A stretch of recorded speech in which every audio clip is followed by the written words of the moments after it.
Bismillahirrahmanirrahim. Assalamu alaikum.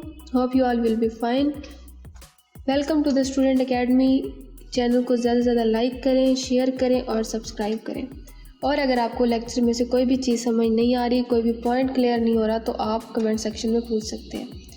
Now let's come to the point.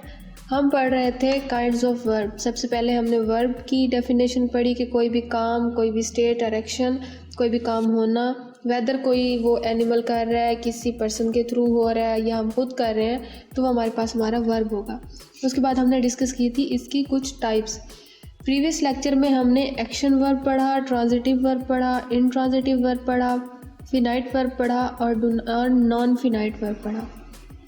Now we are going to discuss about dynamic verb, static verb, regular verb, irregular verb and auxiliary verb. So first of all we have our dynamic verb. Dynamic verb क्या होता है? Definition दी गई है, a dynamic verb is a verb that shows continued or progressive action of the subject. यानी कि एक ऐसा काम जो कि प्रोग्रेसिव हो रहा है। यानी कि जैसे अगर हम ये कहें ना कि I have eaten my apple, I have took my meal, तो ये जो हमारे पास है ये हमारे काम हो चुके हैं, इसको हम हमारे डायनामिक वर्ब नहीं कहेंगे। कोई भी ऐसा काम जो हमारे पास हो रहा है, जैसे कि है the girls buy cloth every week, तो उसकी रूटीन वाइज है कि वो हो रहा है, रूटीन में ही हो रहा है, तो ये हमारे पास होगा हमारा dynamic verb. He is singing at the party, तो ही इज़ सिंगिंग, वो गा रही है, एट द पार्टी, पार्टी में वो गा रही है, तो ये भी हमारे पास एक हमारा डायनामिक वर्ब होगा। यानी कि हमारे पास प्रोग्रेसिव वर्ब होगा क्योंकि प्रोग्रेस में जा रही है। उन्होंने पहले डेफिनेशन में कहा है कि it indicates that something is happening और वाज हैपनिंग और विल बी हैपनिंग, कि जो भी हैपनिंग है या तो पहले हो चुकी है लेकिन होती रही है, मुसलसल होती रही है, या हो रही है या फिर होती रहेगी, यानी कि प्रोग्रेसिव होगा हमारे पास। तो नेक्स्ट एग्जाम्पल हमारे पास है we are investing in dollars this time. तो इन्वेस्टिंग जो है यहाँ पे प्रोग्रेसिव वर्ब है, तो ये हमारे पास होगा हमारा डायनामिक वर्ब। नेक्स्ट एग्जांपल हमारे पास है she was selling her old books in the garage sale. तो सेलिंग जो है यहाँ पे हमारे पास हैपनिंग है कि वो सेल कर रही है, तो ये चीज़ जो हमारे पास होगी हमारा डायनामिक वर्ब और progressive verb. Next we have stative verb. A stative verb is one that describes state of being. यानी कि एक ऐसा वर्ब जो होता है, मतलब ये नहीं कह सकते कि वो प्रोग्रेस में है, वो हो रहा है, जैसे कि हमने डायनामिक वर्ब में पढ़ा था। इसमें हम ये चीज़ स्टैटिक वर्ब में ये होगा कि वो स्टैटिव है, वो अपनी जगह पे वो हो चुका है या वो है, सिंपली ऐसे होगा। उसको हम ये नहीं कह सकते कि वो हो रहा है या होता रहा है या होता रहेगा।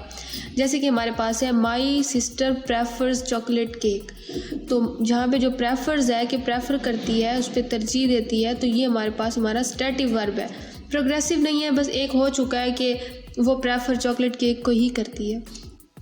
नेक्स्ट है ही लाइक्स प्लेइंग टेनिस। तो ये जो लाइक्स है, ये जो उसकी लाइकनेस है, ये हो चुकी है, ये इसको हम हैपनिंग में नहीं कहेंगे कि he is liking playing tennis या इस तरह कोई चीज़। तो ये हमारे पास जो लाइक्स है ये हमारा स्टैटिव वर्ब है। I think tea is better than coffee, here think is the stative verb. Your brother hates driving, तो ये हमारे पास हेट्स जो है वो भी हमारे पास स्टैटिव वर्ब होगा। Everyone appeared at the party, अब ये हो चुका है, हमारे पास ये चीज़ हो चुकी है, इसको हम प्रोग्रेसिव में नहीं ले रहे हैं, तो ये हमारे पास, जैसे हमने पीछे ट्रांजिटिव पढ़ा तो उसका अपोजिट था इनट्रांजिटिव, हमने फिनाइट पढ़ा तो उसका अपोजिट था इनफिनाइट। सेम है जैसे हमने डायनामिक पढ़ा, तो जो हमारा स्टैटिव वर्ब है वो हमारा अपोजिट है हमारे उसके डायनामिक वर्ब के। नेक्स्ट है everyone appeared at the party, तो अपीयर जो है वो हमारा स्टैटिव वर्ब है। Would you mind if I sit here, तो यहाँ पे जो माइंड है वो हमारे पास स्टैटिव वर्ब है। Always remember me in your prayers, तो यहाँ जो रिमेंबर है वो भी हमारे पास स्टैटिव वर्ब है। नेक्स्ट हमारे पास है regular verb, a verb that follows standard patterns in its inflection. Regular verb ऐसे वर्ब होते हैं जिनकी अगर हम सेकंड फॉर्म और थर्ड फॉर्म बनाए ना तो वो हमारे पास चेंज ना हो, ज़्यादा चेंज ना हो। मैक्सिमम चेंज होगा तो उसमें आगे ईडी लग जाएगा या डी लग जाएगा। जैसे हमारे पास है वर्क, हमारे पास वर्क है, एक हमारे पास वर्ड है वर्क, तो उसकी जब हम वर्ब है सॉरी वर्क, तो उसकी जब हम सेकंड और थर्ड फॉर्म बनाएंगे तो हमारे पास बनेगा वर्क, वर्कड, वर्कड, यानी कि हमारे पास ईडी का एडिशन हो गया है। ये हमारे पास होगा रेगुलर वर्ब, यानी कि बाकी सेम आ रहे हैं सेकंड और थर्ड फॉर्म में, बस ईडी का एडिशन हुआ है। You will learn verbs in the English class, have you already learn verbs. तो ये जो है उन्होंने पास्ट जो प्रेजेंट चल रहा था उसमें प्रेजेंट में क्योंकि फर्स्ट फॉर्म यूज़ होती है तो उन्होंने लर्न, और जो पास्ट है पास्ट में सेकंड फॉर्म यूज़ होती है, सेकंड सेंटेंस में पास्ट का हमें सेंटेंस दिया गया है, तो यहाँ पे लर्नड आया है, सिर्फ ईडी का एडिशन हुआ है। आस्क है, ask your mother if she needs any help, he asked his mother if she needed any help. यहाँ पे जो आस्क है, आस्क की भी सेकंड फॉर्म वही होगी आस्क्ड, और इसकी थर्ड फॉर्म भी वही होगी आस्क्ड। तो हमारे पास रेगुलर वर्ब होते ही वही हैं जिनके हम लोग सेकंड और थर्ड फॉर्म बनाते हैं, तो उसकी ईडी मैक्सिमम चेंज होगा तो ईडी का होगा, ईडी के अलावा कोई चेंज हमारे पास नहीं होगा, यानी कि रेगुलरिटी के साथ जो है वो हमारे पास वर्ब चलेगा। नेक्स्ट है हमारे पास इर्रेगुलर वर्ब। जो इर्रेगुलर वर्ब हमारे पास होता है वो अपोजिट होता है हमारे रेगुलर वर्ब के। रेगुलर वर्ब में हम जो चीज़ पढ़ रहे थे, जो हमारे पास वर्ब था, आगे भी सेकंड और थर्ड फॉर्म वही चल रही थी, हम सिर्फ एडिशन कर रहे थे, ज़्यादा हो रहा था ईडी का हो रहा था या डी का हो रहा था। लेकिन जो इर्रेगुलर वर्ब है इसमें वो टोटली फॉर्म चेंज हो जाएगी। जैसे हमारे पास आ जाता है गो की हमारे पास सेकंड फॉर्म देखें तो वेंट है, और अगर उसकी थर्ड फॉर्म देखें तो हमारे पास गॉन आ जाता है। उसके अलावा हमारे पास गुड है, तो वो जो गुड है उसकी जब हम सेकंड फॉर्म बनाएंगे हम उसको गुडर या इस तरह कुछ नहीं कहेंगे, हम उसको कहेंगे गुड, बेटर, बेस्ट, यानी कि फर्स्ट फॉर्म है गुड, सेकंड फॉर्म उसकी होगी बेटर, और थर्ड फॉर्म उसकी होगी बेस्ट, गुड, बेटर, बेस्ट। तो वो हमारे पास होंगे irregular verb. A verb whose variations of form does not follow the standard pattern in its inflection, it forms follow a different pattern different हो जाएगा, तो ये हमारे पास होगा इर्रेगुलर वर्ब। जैसे एग्जांपल दी गई हैं, we will go there on time, go, आगे they went to the party last night, went, my sister has gone to London, तो गॉन।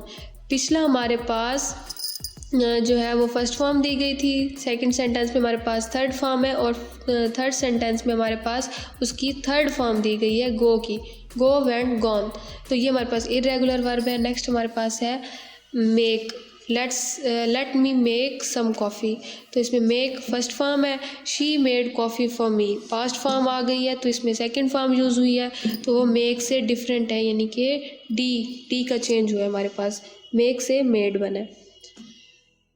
नेक्स्ट है हमारे पास auxiliary verb. Auxiliary verb basically क्या होते हैं? ऑक्सिलरी वर्ब ऐसे वर्ब होते हैं, इनको हम मॉडेल वर्ब भी कहते हैं। सबसे पहले डेफिनेशन पढ़ लेते हैं। An auxiliary verb is a verb used to add functional और grammatical meaning to the class in which it appears, it used in forming the tense, mood, voices of the subjects, also called helping verb. इनको हम helping verb भी कहते हैं auxiliary verb को, इनको हम as a model verb भी कहते हैं, और इनको हम ऑक्सिलरी वर्ब भी कहते हैं। ये बेसिकली हमारे पास मेन वर्ब नहीं होते, मेन वर्ब हमारे पास और होता है, ये हमारे पास as an helping verb use होते हैं। जैसे हमारे पास इज़ है, एम है, आर है, ये हमारे पास हेल्पिंग वर्ब है, इन्हीं को हम ऑक्सिलरी वर्ब कहते हैं। एग्जाम्पल दी गई हमारे पास, he is making the assignment. जहाँ पे जो असाइनमेंट है वो हमारे पास हमारा ऑब्जेक्ट है, जो ही है वो हमारे पास हमारा सब्जेक्ट है, और जो मेकिंग है वो हमारे पास हमारा वर्ब है। तो सब्जेक्ट भी हमारे पास है, हमारे पास वर्ब भी है, हमारे पास ऑब्जेक्ट भी है। हमारा सेंटेंस का जो है वो कंप्लीट हो गया है, सेंस कंप्लीट हो गई है, लेकिन उसको ग्रामेटिकल स्ट्रक्चर जो है वो ठीक ना बनता अगर इसमें हम ऑक्सिलरी वर्ब ऐड ना करते। तो helping verb as an additional verb के तौर पे यूज़ होता है किसी भी सेंटेंस में, इसको मेन वर्ब को हेल्प आउट करने के लिए, इसलिए इसको कहते हैं हेल्पिंग वर्ब।